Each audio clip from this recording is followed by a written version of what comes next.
The first lesson is taken from the Old Testament, Isaiah chapter 62, verses 1 through 5. For Zion's sake, I will not keep silent, and for Jerusalem's sake, I will not rest until her vindication shines out like the dawn, and her salvation like a burning torch. The nations shall see your vindication, and all the kings of your glory. And you shall be called by a new name that the mouth of the Lord will give. You shall be a crown of beauty in the hand of the Lord, and a royal diadem in the hand of your God.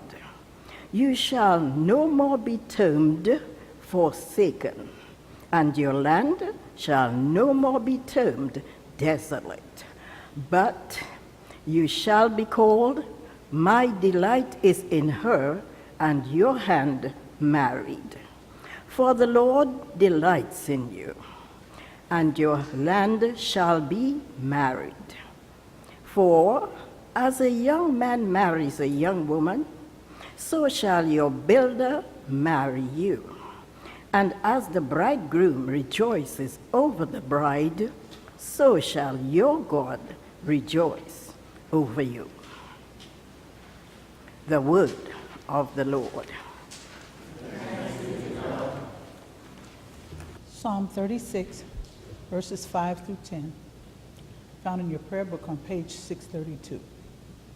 I will read to the asterisk. Your love, O Lord, reaches the heavens. Your righteousness is like the strong mountains, your justice like the great deep.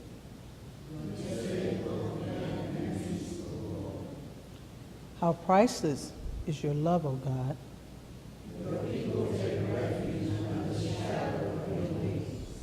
They feast upon the abundance of your house.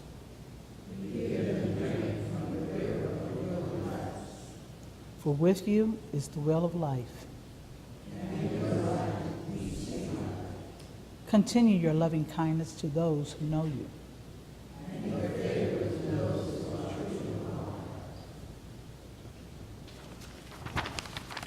The second lesson, the epistle, is taken from 1 Corinthians chapter 12, verses 1 through 11. Now, concerning spiritual gifts, brothers and sisters, I do not want you to be uninformed. You know that when you were pagans, you were enticed and led astray to idols that could not speak. Therefore, I want you to understand that no one speaking by the Spirit of God ever says, "Let Jesus be crucified." And no one can say, "Jesus is Lord," except by the Holy Spirit. Now, there are varieties of gifts, but the same Spirit. And there are varieties of services, but the same Lord. And there are varieties of activities, but it is the same God who activates all of them in everyone. To each is given the manifestation of the Spirit for the common good. To one is given through the Spirit the utterance of wisdom, and to another the utterance of knowledge according to the same Spirit. To another, faith by the same Spirit. To another, gifts of healing by the one Spirit. To another, the working of miracles.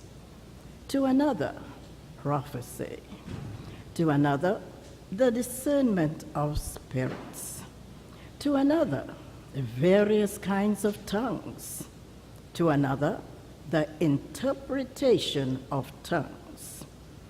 All these are activated by one and the same Spirit, who allots to each one individually, just as the Spirit chooses. The word of the Lord.